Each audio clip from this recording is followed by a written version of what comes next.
Thank you, Honourable Speaker.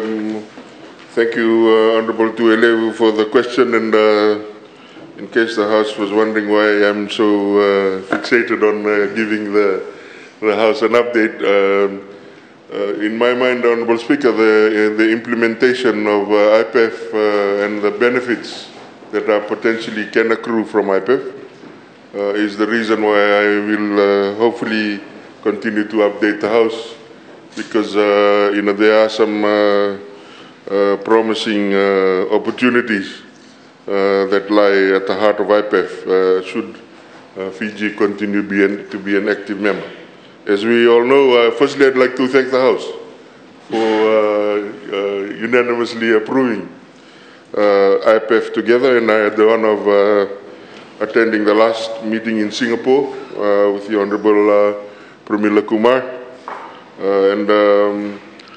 Basically, Honourable Speaker, since the approval in September of last year of the IPEF supply chain agreement, the partners, or the 14 partners that make up 40% of the global GDP, have been actively working together to try and get the agreement going.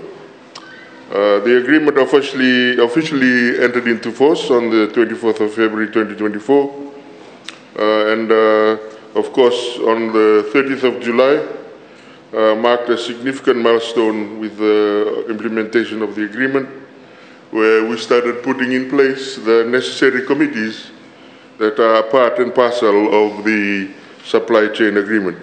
Honourable Speaker, the supply chain agreement hopefully will allow the 14 countries to start working together in terms of supply requirements across the countries. And it is my hope that should there be another crisis in the global supply chain, that the 14 countries, including Fiji, can work closely together.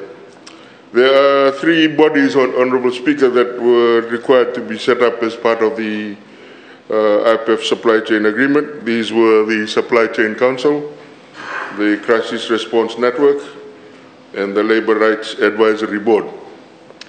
At the moment, Fiji, in terms of trying to be an active participant in IPEF, has actually put its hand up in terms of in serving on the Supply Chain Council, and we have the Permanent Secretary for Trade and Cooperatives, MSMEs and Communication, Mr. Shahin Ali, on the Supply Chain Council. And in the Crisis Response Network, Honourable Speaker, the Principal Trade Economist, Deepika Singh, is a member of that Crisis Network council, body.